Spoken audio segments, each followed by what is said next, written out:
କୁସ୍ତୁନାରୁ ବେଲଡିହି ରାସ୍ତା ବେହାଲ। ସାମାନ୍ୟ ବର୍ଷା ହେଲେ ଗାଁ ସହ ବିଚ୍ଛିନ୍ନ ହୋଇଯାଉଛି ଯୋଗାଯୋଗ ଦୁର୍ଦ୍ଦଶାରେ ଗ୍ରାମବାସୀ। ସୁନ୍ଦରଗଡ଼ ଜିଲ୍ଲା ବଡ଼ଗାଁ ବ୍ଲକ ଅନ୍ତର୍ଗତ କୁସ୍ତୁନାରୁ ବେଲଡିହିକୁ ସଂଯୋଗ କରୁଥିବା ମୁଖ୍ୟ ରାସ୍ତାର ଅବସ୍ଥା ଅତ୍ୟନ୍ତ ଶୋଚନୀୟ ହୋଇପଡ଼ିଛି। ଅନେକ ବର୍ଷ ଧରି ରାସ୍ତାର ମରାମତି ନ ହେବାରୁ ବଡ଼ ବଡ଼ ଗାତ ସୃଷ୍ଟି ହୋଇଛି।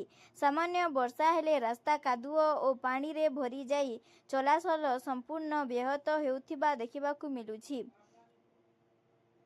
ରାସ୍ତାର ଦୟନୀୟ ଅବସ୍ଥା ଯୋଗୁଁ ଆମ୍ବୁଲାନ୍ସ, ସ୍କୁଲ ବସ୍, ଦୁଇଚକିଆ ଓ ଚାରିଚକିଆ ଯାନବାହନ ଗାଁକୁ ଯାତାୟାତ ପାଇଁ ଅନେକ ସମସ୍ୟାର ସମ୍ମୁଖୀନ ହେଉଛି।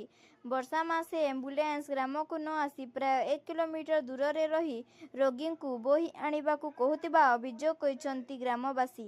ଅସୁସ୍ଥ ରୋଗୀଙ୍କୁ ହସ୍ପିଟାଲକୁ ନେବା ସମୟରେ ବହୁ ସମୟ ନଷ୍ଟ ହେଉଥିବାରୁ ଜୀବନ ପ୍ରତି ମଧ୍ୟ ବିପଦ ସୃଷ୍ଟି ହେଉଛି। ଗର୍ଭବତୀ ମହିଳା, ବୃଦ୍ଧ ବୃଦ୍ଧା ଓ ଶିଶୁମାନେ ବିଶେଷ ଭାବେ ଅସୁବିଧା ଭୋଗୁଛନ୍ତି। ଏହି ରାସ୍ତା ଉପରେ ନିର୍ଭର କରୁଥିବା ଗ୍ରାମର ଲୋକେ ପ୍ରତିଦିନ କାମ, ଶିକ୍ଷା, ଚିକିତ୍ସା ଓ ବଜାରକୁ ଯିବା ପାଇଁ ଯାତାୟାତ କରୁଥିବା ବେଳେ ନିତିଦିନ ନାନା ପ୍ରକାର ସମସ୍ୟା ଭୋଗୁଛନ୍ତି। ଛାତ୍ରଛାତ୍ରୀମାନେ ସ୍କୁଲ ଓ କଲେଜକୁ ଯିବା ବେଳେ ବିଳମ୍ବ ହେଉଥିବା ବେଳେ କୃଷକମାନେ ନିଜ ଚାଷଜାତ ଉତ୍ପାଦ ବଜାରକୁ ନେବାରେ ମଧ୍ୟ ଅସୁବିଧାରେ ପଡୁଛନ୍ତି। ସ୍ଥାନୀୟ ଲୋକଙ୍କ କହିବା ଅନୁଯାୟୀ ରାସ୍ତାର ମରାମତି ପାଇଁ ବହୁବାର ପ୍ରଶାସନ ଓ ସମ୍ପୃକ୍ତ ବିଭାଗର ଦୃଷ୍ଟି ଆକର୍ଷଣ କରାଯାଇଥିଲେ ମଧ୍ୟ ଏପର୍ଯ୍ୟନ୍ତ କୌଣସି ସ୍ଥାୟୀ ପଦକ୍ଷେପ ନିଆଯାଇନାହିଁ।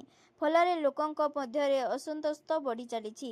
ଗ୍ରାମବାସୀଙ୍କ ଦାବି, କୁସ୍ତୁନା ବେଲଡିହି ଗ୍ରାମର ରାସ୍ତାର ତୁରନ୍ତ ମରାମତି ସହ ପକ୍କାକରଣ କରାଯାଉ, ଯାହାଦ୍ୱାରା ବର୍ଷା ଦିନରେ ଲୋକମାନେ ଆଉ ଅସୁବିଧାର ଶିକାର ନ ହୁଅନ୍ତୁ।